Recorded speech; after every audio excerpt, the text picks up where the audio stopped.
Тараздан Алматыға келдім ғой таксимен. Сол қасымдағы жігіт андай рисковать етіп айдайды да, короче. Рисковать етіп айдайды. Еще оң жақта рөлі.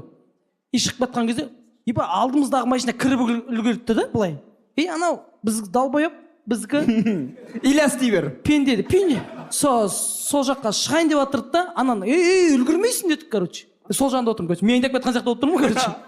Шықты да қайттан кіріп үлгерді, сосын айтамыз ғой, сен далбансың ба, біз қаншама адамды алып кетсің яқта, сен өлтіріп алсаң дейсің десем, братан, өліп қалса бәріміз сол бәндайымызға жазғанымызда нақ дейді. Тағдырға лақтыра салды ма? Жоқ, менің өмірімді бар ғой, бір әңгімемен не істеп тастады дейді. Мен пландарым бар шығар. Өмір сүргім келетін шығар дейтін әңгіме бұл жерде бар ғой. Пас бере салды ғой тағдырға қарап дейді. Қасымыздағы, алдымызда кеткен екі машина болып кеттік қой. Сол екінші машинадағы далбан көзімізше жолдан шығып кетті ғой, короче. Көзімізше трассадан бір шықты да қайттан кірді, бүйтіп кіріп алды да. Ол екі